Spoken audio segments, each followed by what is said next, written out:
Ladies and gentlemen, good day and welcome to the Q4 FY24 Tejas Networks Limited conference call hosted by ICICI Securities. As a reminder, all participant lines will be in the listen-only mode and there will be an opportunity for you to ask questions after the presentation concludes. Should you need assistance during the conference call, please signal an operator by pressing star then 0 on your touchtone phone. Please note that this conference is being recorded. I now hand the conference over to Mr. Ashvik Jain from ICICI Securities. Thank you, and over to you, sir. Thank you, Sagar. Good evening, everyone. Thank you for joining on Tejas Network Limited Q4 FY24 result conference call. We have Tejas Network Management on call, represented by Mr. Anand Athreya, CEO and Managing Director, Mr. Arnab Roy, Chief Operating Officer and Whole-Time Director, Mr. Sumit Dhingra, Chief Financial Officer, and Dr. Kumar N. Sivarajan, Chief Technological Officer. I would like to invite Mr. Anand sir to initiate with opening remarks, post which we will have running presentation and Q&A session. Over to you, sir. Thanks, Ashwin. Welcome to Q4 FY24 Tejas earnings call. Good evening. My name is Anand Athreya. I'm the CEO and MD of Tejas Networks, and I have Arnab Roy, who is the founder and COO, Dr. Kumar Sivarajan, who is the founder and CTO, and Sumit Dhingra, who is our CFO. I'm happy to inform that Tejas had the best ever quarter and the best ever year in its history, and a profitable one too. Over the last year, Tejas has been insanely focused, and we've been executing ruthlessly on major projects such as BSNL 4G, MAN, and many other projects. What we have witnessed in this recent quarter is growth in all segments, and we have also secured the supply chain. So I'm very pleased, having completed 1 year at Tejas, I'm very pleased with the progress that we have made. And I'll hand over to Arnab Roy to go over other details. Thank you. Thanks, Anand. I'll take you through our quarterly presentation that we have uploaded, which has 2 sections. One is the results of Q4 and giving some color and details to it, as well as a refresh of our products and technologies and the outlook for the future. So first of it is about Q4. As Anand mentioned, we ended the year on a very strong note, a very strong revenue growth. We scaled our business to achieve profitability, and ended the year with a strong order book for execution in FY25 and beyond. So for the quarter, we had a net revenue of 1,327 crores, which is a significant jump over year, and a profit after tax of 147 crores. For the year, we ended with 2,471 crores, again a strong growth from the previous year, and a PAT of 63 crores. We also ended the year with an order book of more than 8,200 crores. To add some more color to the quarter, we made a lot of progress in all fronts for both wireless and wireline business. For wireless, we shipped a lot of equipment for the 4G 5G RAN in the BSNL network, which is cumulatively more than 10,000 sites have been shipped, and the installations are progressing quite well. Apart from this, we've also engaged with several other customers for our RAN products, and as of now, we have multiple ongoing proof of concepts, POCs, with potential customers in a private and utility verticals. So we've started making business development progress beyond the immediate BSNL opportunity. We made good progress for our wireline business as well. I think one of the highlights was completing the supplies of the large volume of IP MPLS routers for BSNL's MAN network, which is the backhaul network for the 4G 5G wireless network.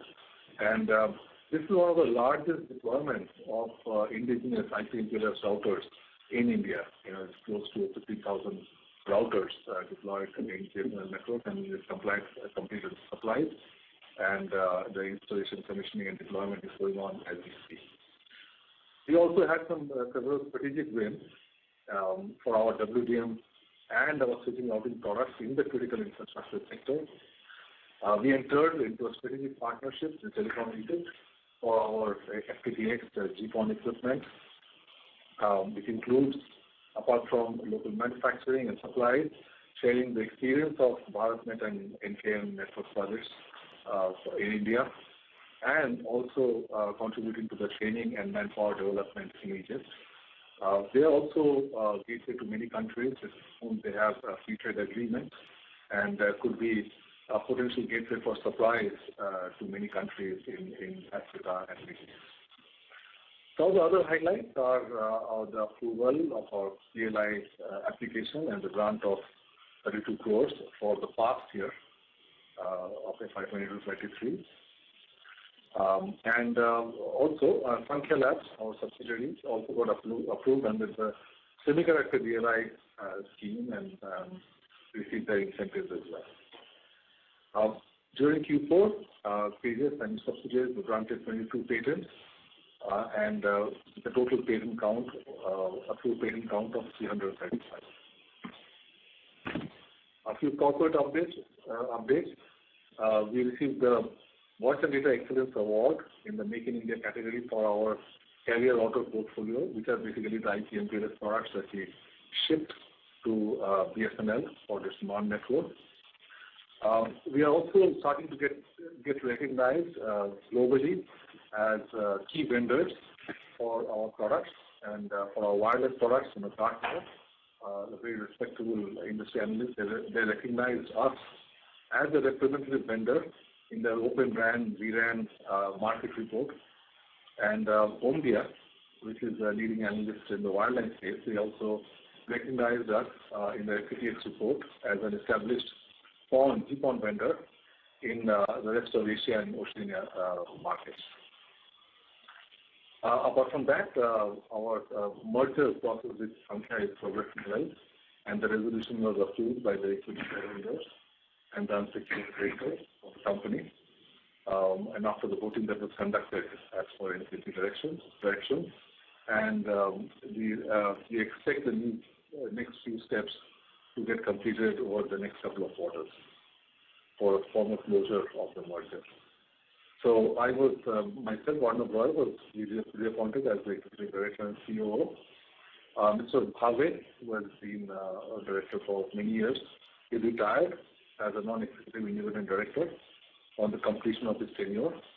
And Mr. Lakshminarayan also resigned as a non-executive, non-independent director to spend time for his professional commitments.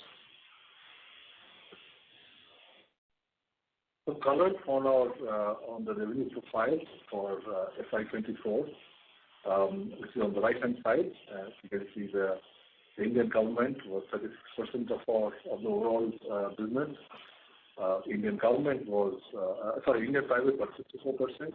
India government was 36%, and international was 10% of our revenues. And this is an area that we are focusing a lot in terms of growth for our international business. And I'd like to definitely remind you that the shipments that are happening for BSNL 4G are being categorized as international private, India private, because our immediate customer is TCS, India private entity. And just to reiterate, we had a strong closing backlog of 8,200 crores, of which a substantial part was India at 7,900 crores, and the international was 262 crores. I'll now hand you over to our CFO, Sumit, to give some details about the financials. Good evening, everyone. From a financial perspective, we had a revenue of 1,327 crores for the quarter. It was a growth of 343% over the previous year, same quarter. EBIT of 248 crores and PAT of 147 crores. This implied an EPS of 8.6. From a full year perspective, aggregate consolidated revenue was 2,471 crores and EBIT of 83 crores and PAT of 63 crores. with an EPS of 3.79. So both on a quarter-on-quarter perspective and on year-on-year perspective, we had a strong growth this quarter.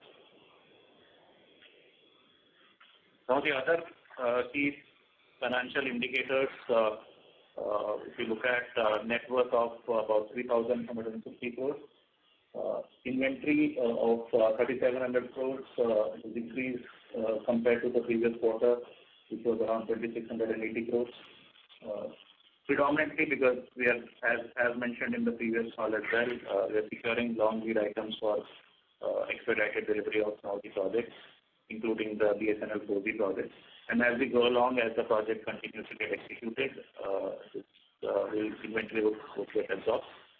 Trade receivables stand at around 1,458 crores at the end of the year. This is partly also linked to the revenues that we've done during the quarter. We've had collections of over 650 crores this quarter. Working capital increased to about increased by 1,519 crores. Again, driven mainly by inventory and receivables. Our cash position at the end of the year was 641 crores and working capital borrowings of 1,744 crores, which is essentially all for working capital. Okay, thanks, Sumit. So as a recap of what happened in FY24, FY24 has been a milestone year for us. We had a significant growth in revenue and turn to profitability starting with Q4. We had growth in all product segments, led by wireless and all the different product segments in wireline as well. We had a successful entry into two new large product technology segments with high growth, the 4G 5G RAN and the service provider switching routing market. And we entered this market with large projects in hand, which we are executing successfully. We are executing the largest ever network built in India with indigenous technology in 4G 5G RAN, routers, as well as satellite transponders, which we talked about last quarter for the BTS project that is getting executed by Sanchala. We demonstrated our ability to scale manufacturing by executing shipments in record time. We finished the March shipment of 50,000 routers in literally 2 months. And we made significant investments for enabling future growth. We grew our headcount by 42%, mainly in R&D, manufacturing, sales, and support. We expanded our facilities for supporting our growth in R&D and manufacturing operations. And we also made major capex investments in R&D and manufacturing. And we have been talking about this over the last couple of quarters as well. So I'll quickly switch on to a little bit of a refresh of our business. As you know, we make end-to-end products for building telecom networks. And we have an entire range of products, starting with, on the left-hand side, wireless and wireline access in the wireless 4G, 5G radios and wireline access in GPON, XGS-PON equipment, and also Ethernet and IP and PLS customer premise equipment for enterprise and enterprise services.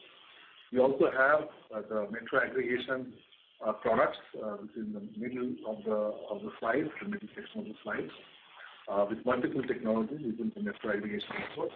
And then we have the metro core and long-haul products using DWDM and OTN technologies. And all of these managed by a single network management solution. So this kind of gives us a unique advantage of being able to build complete end-to-end networks for any customer. So that's where we are today as our products. And the key applications that we serve are the 4 key applications. One is the mobile RAN, the 4G 5G mobile RAN network, and the backhaul network. I think that's the 6 projects that we are associated right now. Our equipment is used for doing wholesale and enterprise data services.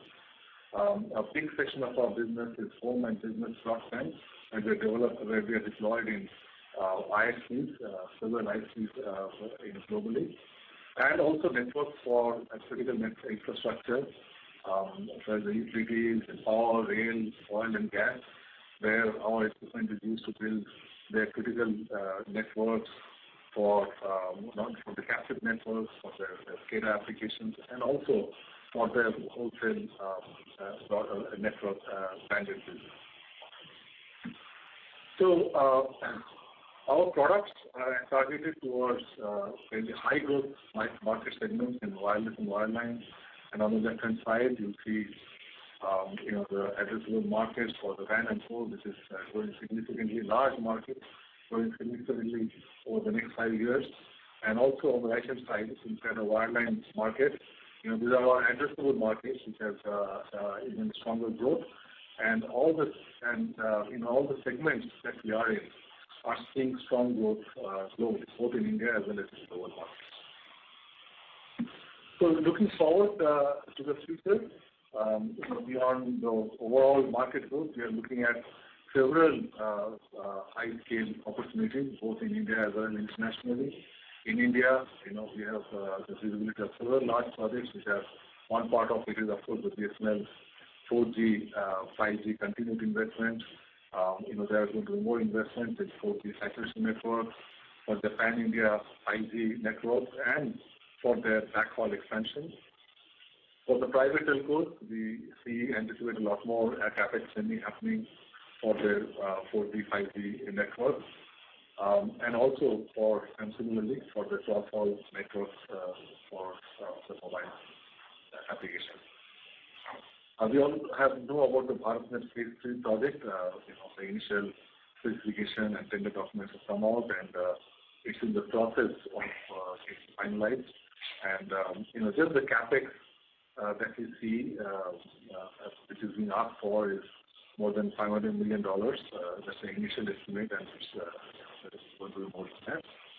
And the other part is that the broadband rollouts in India continue in full steam, and we see the plans of all the private operators and the ISPs, where more than $600 million of investments are planned over the next few quarters. So these are summary of some of the significant projects and the opportunities that we see that are addressed by the product portfolio that we have. Similarly, globally, there are huge investments going out in broadband equipment, where more than $100 billion are getting spent in the U.S. and Europe, as you know, the BEAD projects and the others in Europe, which is actually bridging the digital divide in the different countries by expanding their rural broadband network, and a huge investment is going over there, which are addressable by our products. There is a large replacement market of solid-state high-spending equipment in the EU and the US, and more than $5 billion have been assigned for that market. In some of the emerging economies in Africa and Asia, we see a lot of investments which are planned for the expanding 4G, 5G networks, which are basically where the deployment is initially starting right now and peaking at this time, and we see that as an opportunity to grow in this market. And a lot of investments are actually planned for utility modernization. The actual budget is higher, but we see more than $8 billion of addressable market for helping transition utility networks from the traditional solid-state equipment to IP-based networks, and that's one of the technologies that we are very strong in. So, in summary, I give you a picture of FY24 and our outlook for the next few years and our continued investments. I'll stop over here and we'll open up the floor to Q&A. Thank you very much. We will now begin the question and answer session. Anyone who wishes to ask a question may press star and 1 on their touchtone phone. If you wish to remove yourself from the question queue, you may press star and 2.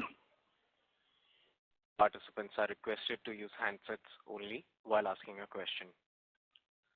Ladies and gentlemen, we will wait for a moment while the question queue assembles.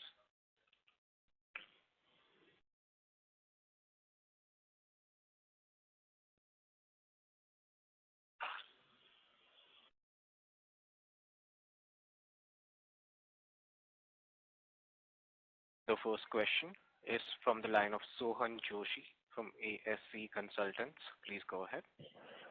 Am I audible? Yes, sir. Yes, Sohan. Congratulations for these numbers. So this backlog order of 8,200 crore doesn't cover the 5G order side, right? It's just for the 4G coverage of 1 lakh site, right?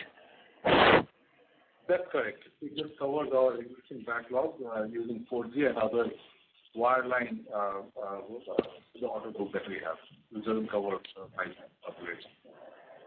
Okay. But my second question is, this system on chip IP design regarding the semiconductor developed by the Sankhya, I presume it will be captively consumed for first by a 5G wireless equipment, and then we'll market it for the outside market, right? So the current SoCs are actually getting used, one of the chips for their satellite transponder products, which has been designed using the semiconductor. The newer chips that we are designing, we will evolve our products subsequently when the products are ready. But our current 5G products are not held up by that, because our current generation products are getting designed and will get launched this year. And when their semiconductor gets ready, at the time we will look at optimizing the equipment at this point of time. Okay, sir. That's it from my end. Thanks a lot, sir. Thank you. The next question is from the line of Santosh Sinha from Emkay Global. Please go ahead. Thanks for taking the question. My question is regarding the BSNL project. So what exactly is the timeline for this project? Is the whole of many portion will be executed in FY25 alone, or will it be over to FY26 as well? Is there resource related to BSNL as well? Because we were reading... Mr. Sinha, your line is breaking up. Can you please see your cell phone reception? Yeah. So my question is regarding this BSNL project. So we were reading about some news articles that there has been concern regarding delays in the project, and BSNL is also looking for help from other vendors as such. So do you want to comment on that? And what kind of and last question is, what kind of margins do we expect in the long run? Okay. So you have asked 3 questions, Santosh. So first thing is BSNL supplies. Yeah, I think we expect to finish our supplies in this financial year, in the FY25 itself, right? And I think most part of the network will also get deployed and commissioned during that time. So there's answers to the first question. Second question was about news reports that have come up, and just to reiterate what that report really meant, which is the subsequent clarification that came. See, the RAN equipment is actually getting deployed all across the country right now in different zones, right? North and then west, and other zones also started right now. But what has happened is the core has been deployed in few of the zones, not in all of them. So wherever our RAN is getting deployed and installed, at that time, whenever the C.core core is not there, the equipment is getting integrated to the existing core. So when the C.core core gets deployed in those circles, in those zones, they will get parented to the C.core core as well. So this is just a temporary situation where the RAN is deployed, and in that zone the core is not available.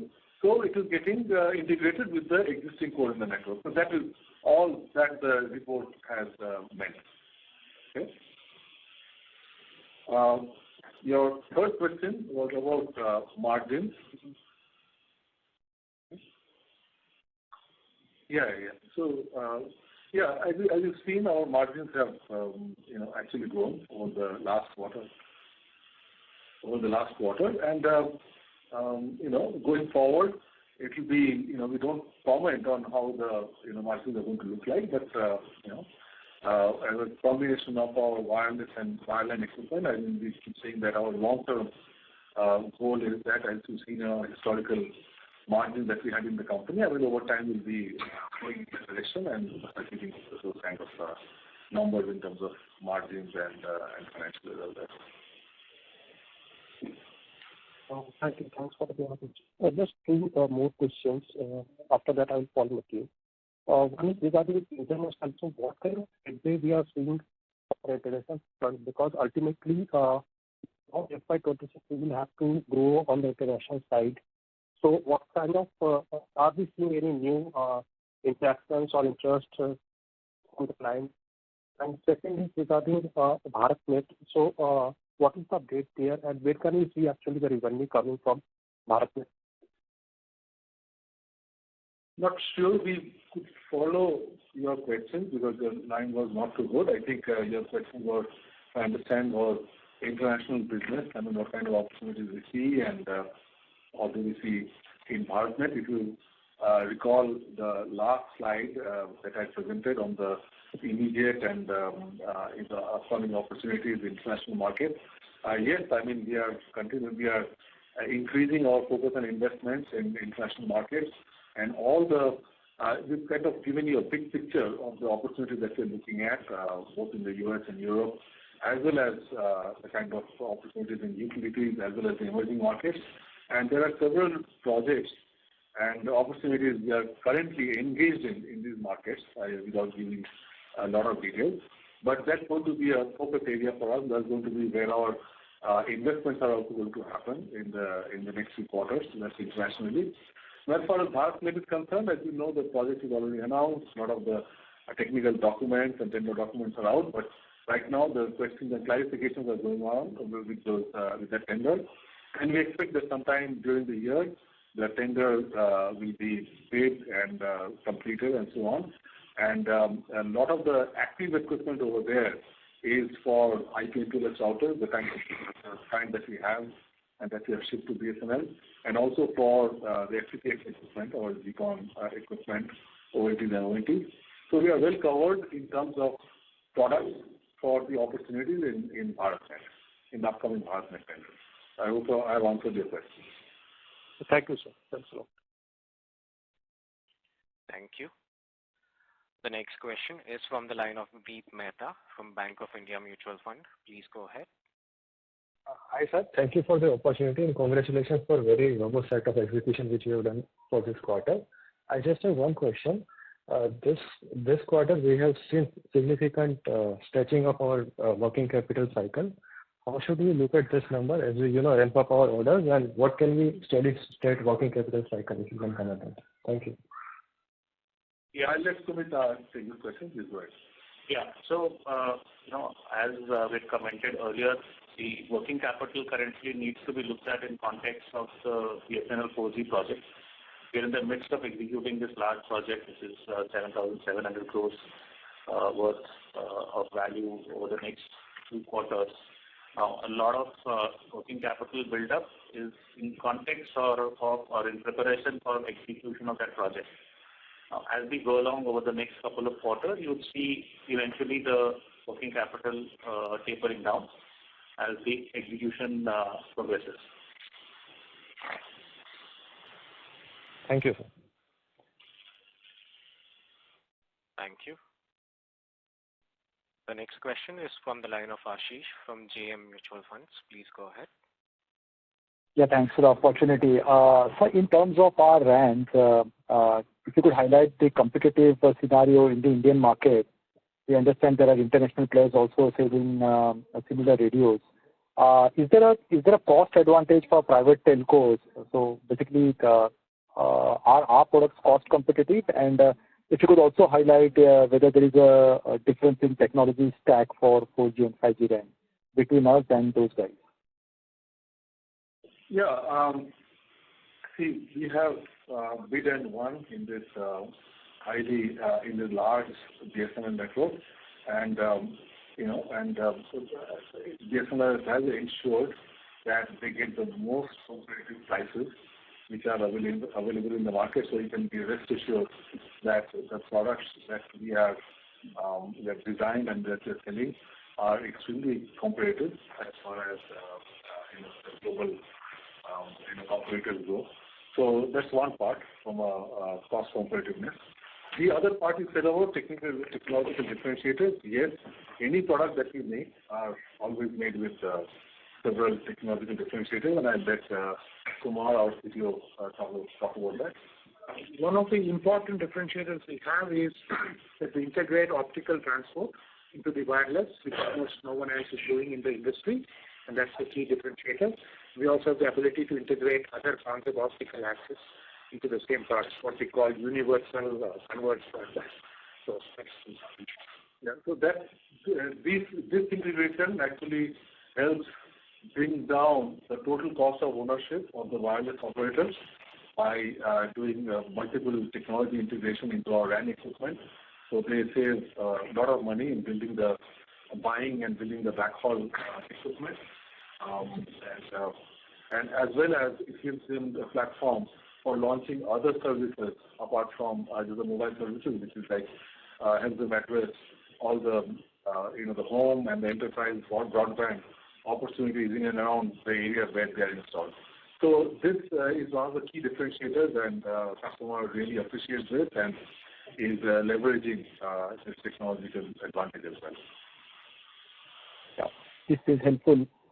Secondly, on these private telcos, so apart from BSNL, obviously, as far as the private telcos are concerned, is there an opportunity for us? Obviously, you have mentioned on the slide that more than $3 billion of capex will be rolled out. In terms of opportunity size, and are we in discussion with some of the bigger private telcos as far as these radios are concerned? So as I mentioned in the earlier slides, that we are actually engaged in a few opportunities of the telcos and some of the critical infrastructure sector. And as we speak, without to name them, we are into multiple POCs where our radios are actually deployed and undergoing trials. So yes, even beyond this, I mean, there are multiple opportunities, and we have started engaging with other customers, and they are all in India, and we hope to actually line up some opportunities internationally as well. Okay, fair enough. And lastly, do we have sufficient manufacturing capacity on our side?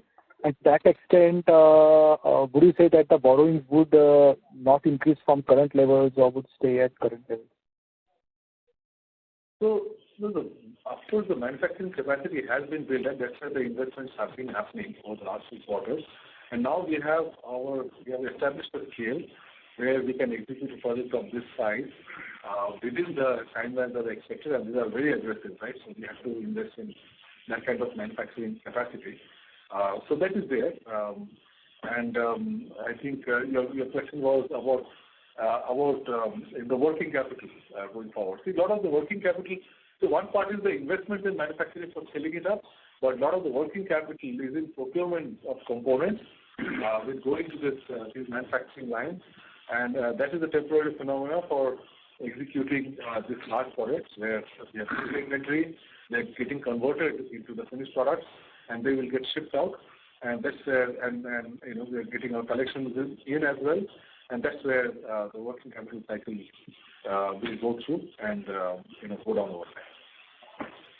Yeah, this is very helpful. Thank you so much. Thank you. The next question is from the line of Pavnish from Hridaya Cars. Please go ahead. Sir, good evening. Thank you for giving me an opportunity. Am I audible? Yes, you are, Pavnish. Yes. Sir, I just wanted to make a request that if we could release our results a bit early, because today the conference call was scheduled at 7 and results were declared at 7:10. So didn't get much time to, analyze the presentation and ask the question. Otherwise, my questions have mostly been covered by other analysts. Just this request. Yes, sure. Yeah, this was a first for us, but yes, definitely we'll do it ahead of time. Thank you so much, sir. Thank you. Thank you. The next question is from the line of Pratap Maliwal from Mount Intra Finance. Please go ahead. Hello, am I audible? Yes, Pratap, you're audible. Thank you. Yeah, thanks for taking my questions and congrats on a great set of numbers. So just wanted to confirm that I was seeing in the presentation that we've cumulatively shipped equipment for about 10,000 plus sites on the wireless business. So just to confirm, the overall order was for about 100,000 sites. So we'll be executing the remaining 90 in the next 3 or 4 quarters going ahead. Is that correct? That's correct. Okay, thank you. And just one more thing, we've had an improvement in profitability as well this quarter. So last quarter we have seen that the low margin part of the network equipment were deployed more, and that had consequently affected our profitability a little bit. So has that actually been compensated for this quarter? And going ahead, can we expect this improvement to sustain now that the low margin parts are out?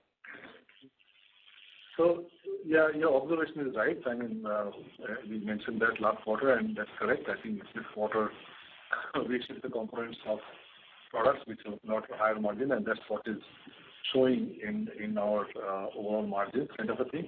So going forward, I think the blended margin, as I said, we don't comment on future margins kind of thing, but you can see the trend out there, and as you said, our margins are a blend of wireless and wireline products. So yeah, the trajectory is there, and it will depend on the combination of products that we ship. Okay, so we do expect to hopefully maintain the improvement going forward as well? We don't give guidance on that. Okay, sure. Thank you for taking my questions, and congrats on a great set of numbers. Thank you, Prasad. Thank you, sir. Thank you. The next question is from the line of Hiren Kumar Thakural Desai, who's an individual investor. Please go ahead. Yeah, I have just one question. Do we have an estimate of what PLI incentives we may receive for FY25? PLI estimates for the year are dependent on the revenues that we do for the year. For FY25, since we don't give any guidance on the revenue, it will be difficult to give you that estimate. Okay. Can you provide some percentage of revenue as a incentive that is there? I mean, what is the percentage number? The policy states that the PLI would be between 5 to 6% of the manufacturing revenue, which is incremental revenue over the base year. So for every year, whatever is the manufacturing revenue less the revenue for the base year, on that number you get let's say a 6% kind of PLI. Okay, thank you. That answers my question. Thank you. The next question is from the line of Prathamesh Biwar from Tiger Assets. Please go ahead. Yeah. Firstly, sir, congrats for your great set of numbers. So just I was having this one question. How are we looking at a strategic partnership with Valiant Communication? Are we looking at any acquisition which will help us doing any backward integration? Like, So with Valiant Technologies, we have a very strong partnership going over many years. They are our key partners for our utility markets. Their teleprotection technology gets integrated with our transmission products to provide a very optimized solution to our utility and critical infrastructure customers. So that partner is a little bit of an orthogonal set of products between both companies, but they work very well together to enter this market. And this is going to continue, right? We're looking at opportunities together in markets not only in India but globally. But that's how it's going to continue. Okay, thank you so much, sir. That's it from my side. Thank you. The next question is from the line of Gurvinder Juneja from Fortuna Investment Advisors. Please go ahead. Hi. Thank you, sir, for taking my question. I have my first question is about getting some clarity on this proof of concept you're doing on the utility side. What does that mean? Is that including any work with Valiant? And second question is, I probably misunderstood or didn't understand the split of revenue you gave between India government and India private. what gets classified as India government revenue and what gets classified as India private? I just wanted some clarification. I missed that, please. Yeah. So first of all, the POCs that we are doing is on our wireless equipment, on our 4G, 5G RAN equipment. And this is not including variants. So this is purely applications in wireless. Your second, so these are multiple networks where they are getting tried out as we speak for potential deployment. The second question is about India government and all. As you know, we split our revenue, revenue in terms of three sectors. One is the Indian government, which is mainly the public sector companies, the operators, the utility companies, BBNL, BSNL, and so on. And then the Indian private, which are the telcos, private telcos and ISPs in India, which is India private. And the third part is the international customers. So the clarification we gave was in India private in the last 2 quarters, our shipment to BSNL 4G is categorized as India private because they're actually our immediate customer is TCS and not BSNL. And we look at our immediate customer who we are shipping to kind of classify the business segment. So we just want to make sure that we understand that the India private numbers that we are showing, reporting, that includes the BSNL 4G 5G shipments. Thank you, sir. Thank you. Thank you. Our next question is from the line of Harshit from Wallfort PMS. Please go ahead. Hi, sir. Thank you for taking my question. Just wanted to get a sense on the kind of order book build-up that we can have going forward. Could you give some sense on that? We don't give guidance on future business. You have the order book and a kind of painted color of the opportunities in front of us, both in India as well as internationally. So I think that's the best that we can do, right? Talk about our products, talk about our current order book, and talk about the markets for these products and the immediate large opportunities that we see in front of us. I think that's the best we can do. So globally, sir, the kind of business that we do globally, how many competitors would be there? Comparable competitors, if you can just put that kind of a number. So, well, if you look at in India, the same, all the global vendors and our global competitors are actually do business in India, right? I mean, all the names that you know of. So, internationally also, so we compete against them in India, and it's the same set of vendors that we compete against in the rest of the world. So, there's no difference. I think it's the same competitive environment that you see in India that we see internationally. And so would you like to share how many tenders have we filled in or what is the win ratio or something like that? Is that possible? Yeah, I think those are far more details for business, which unfortunately we cannot share, but I think bidding happens, keeps happening all the time, and we win some, we lose some kind of thing, but those are numbers that we really don't share in terms of how many bids and the win ratios and all this kind of thing. I mean, that's really confidential information in the company. Okay, sir. Not a problem. Thank you very much, sir. Thank you for taking my question. Thank you. Our next follow-up question is from the line of Hiren Kumar Thakurlal Desai, who's an individual investor. Please go ahead. Yeah, one more question was just regarding the inventory part of it, or you may just say the entire inventory cycle. The fact that we are dealing with TCS in a way, do we have a sort of better estimate or better certainty in terms of how long that cycle will be? I mean, what is the inventory turnover that we need to maintain, especially for BSNL business? Okay. See, as I mentioned, this project is a 7,700 crore worth of project.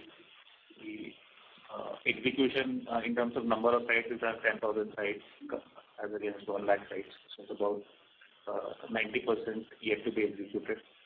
And from a lead time procurement perspective, done some advanced procurement to be able to ship these products in time. Now, purely from that perspective, if you see the order size versus the inventory, we have inventory for the next few months of delivery. We've not fully yet procured all the inventory for the project, but a significant part of it is in place, and it helps us have that assurance with respect to being able to deliver. On an overall basis, the operating cycle is less than 12 months from a working capital standpoint, but that would essentially, as we go along, it would ease off. So here, I think the inventory is basically the time cycle between the time we procure the components and we actually manufacture them and ship them out. So it's really not connected to TCS. It's connected to the cycle of manufacture and shipment to the warehouse, to TCS and BSNL warehouses. No, I understand. I mean, I'm assuming the context that payment from TCS will be fairly predictable. Yeah. So in that context, so payment wouldn't depend on. I mean, the inventory levels wouldn't depend on the payments. That is something that we have essentially what we procure from our vendors, and against that we would have payables in the books. And as we go along, as we ship and deliver the sites to TCS, then the payment cycle starts. Yeah, you just mentioned that we have built inventory for 2 months. Can you quantify few months? See, when I say few months, I was referring in context of the BSNL project execution. Yeah, that's what my question is. Over the next 2 to 3 quarters is what we are looking to execute this project, and the inventory that we have is a proportion of what we really need to execute that. There are some advanced actions that we've taken. So this inventory would let's say peak up a little bit from here, and thereafter, as the execution progresses, we would progressively see it coming down. Okay, in that case, are you in a position to specify? Okay, not exact, but some ballpark number as to at what level will it peak? It's difficult to give any guidance on what level would it be. Maybe next 3 to 4 months is where you would see this peaking up and then possibly coming down. But as I said, it depends on the pace of execution for the project. Okay, fine. Yeah, thank you. Thank you. We will take our last question from the line of Sohan Joshi from ASC Consultants. Please go ahead. Thanks a lot, sir, for taking my follow-up question. Just want to understand when will the PO of the 5G sites will be out? Will it be out by this year only, or first the entire execution is completed, then the PO will be out for the 5G sites? Yeah. So the PO, see, it's not, we don't wait for the entire project to get over. We'll be doing a POC for this 5G upgrade in the next few months, and once that POC is completed, I think we expect to get the 5G upgrade business obviously. Okay, so that will be for the 40% sites of the existing 1 lakh sites, right? That's correct. Okay, so the current order book doesn't contain that 40% of the upgradation, right? That's correct. It does not contain.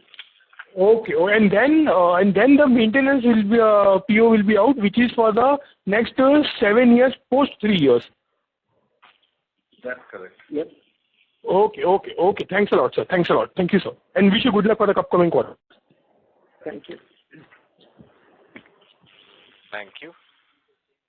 Ladies and gentlemen, we would take that as the last question for today. I would now like to hand the conference over to Mr. Anand Athreya, sir, for closing comments. Thank you. So, as the FY24 closes, First, I would like to thank our employees, customers, board members, investors, and stockholders for your continued support. This has been a record year for us, and we will continue to stay focused and execute month over month and quarter over quarter to put Tejas on a world map. Again, wish you all the best, and thank you very much. Thank you. On behalf of ICICI Securities, that concludes this conference. Thank you for joining us. You may now disconnect your lines.